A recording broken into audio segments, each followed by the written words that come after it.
This is the help video for Access Chapter 2, Pause and Practice number 2. We're picking up at step number 9. So on the left I have my instructions from the SimNet sim book. On the right I have the file as it was at the end of step number 8. So I have one table that's the equipment table, and I want to be in design view. So I'm going to right click design, and here I am. So I want to make a combo box. So a combo box, you probably used them and just not really recognize that that's what they were. So it's going to allow me to have a drop down and pick up some choices from the list, right? Like there's a little drop down arrow in the field, and then you can select from the list. So there's a couple ways that you can do that, but it begins with what looks like changing the data type, but you're really not. It's going to remain the same data type. You're just going to use the lookup wizard to add a combo box to that field. So we want to select the category field, and then in this data type. So category is going to stay short text. But what we're going to do, and I want you to look down here at your field properties. We've only really looked at the general, but look, there's a lookup here that allows us to have some lookup properties against this.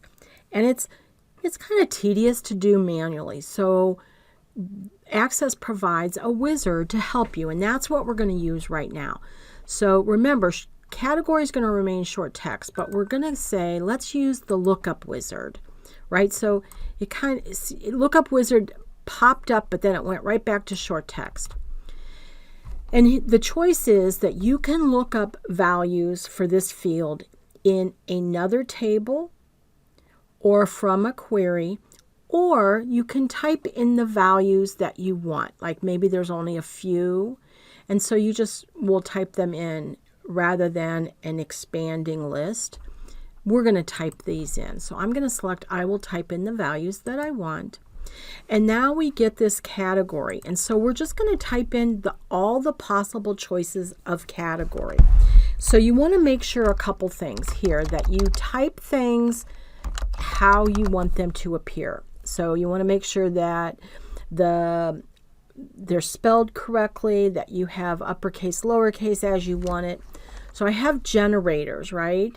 And then I'm going to do the down arrow key on my keyboard, and I'm going to type in all of these. So hand space tools, down arrow key, plumbing, down arrow key, sawing, comma, cutting, and grinding.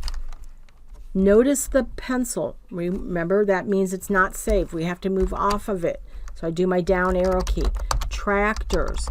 Look, I have a pencil. I can't assume that I'm done here. I'm going to go down to the next one. Pencil's gone. Tractor is now one of the choices for categories. So I have everything. Generator, hand tools, plumbing, sawing, comma, cutting and grinding, and tractors. So I'm ready to go next. What do you want as the category? What label? And category's fine, so we're just going to go ahead. And here's a box that you want to decide what you're going to check. If you want to limit it to list, that means the only category choices are the ones that you just typed.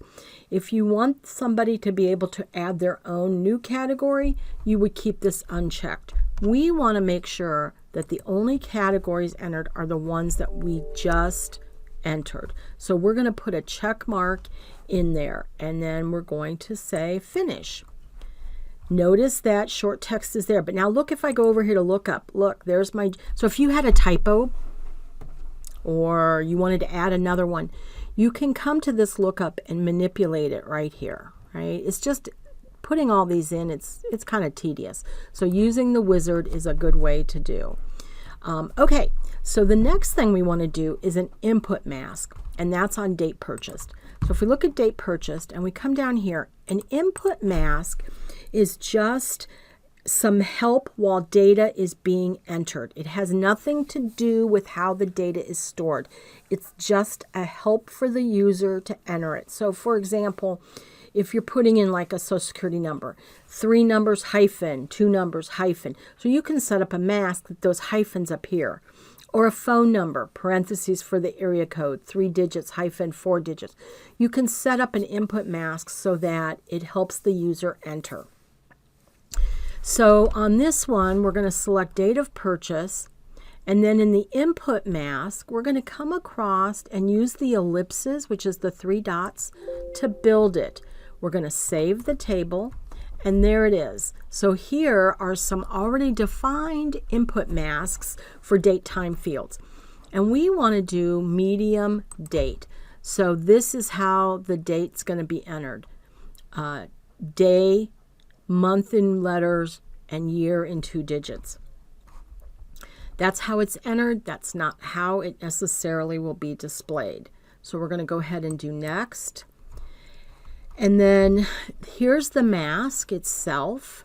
But since we use the predefined, we don't really have to mess with that too much.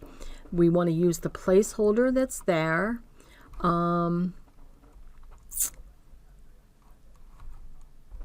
We're just going to do next and finish.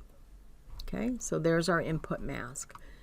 We want to set the required property to yes for date purchased.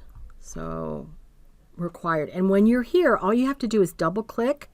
The no becomes a yes. Double click again, yes becomes a no.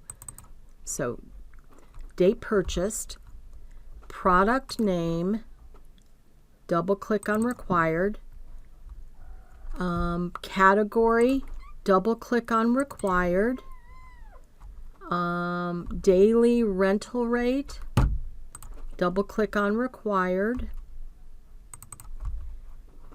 weekly, double click on required, monthly, double click on required.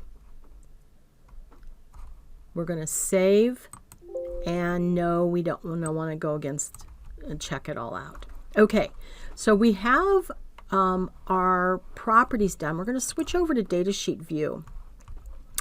And we're going to start putting in some additional data that's missing, right? So for this first one,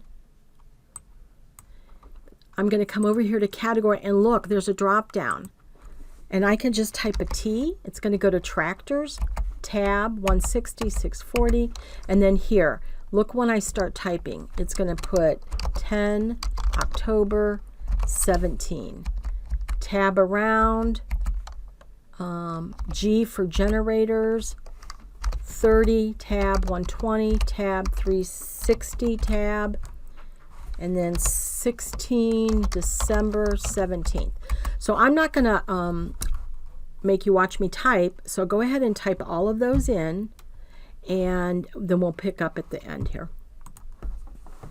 Okay, so I have all of those excuse me, typed in, and we're going to go ahead and save and close, and I'm just want to open it up again and just take a look at it. It looks good.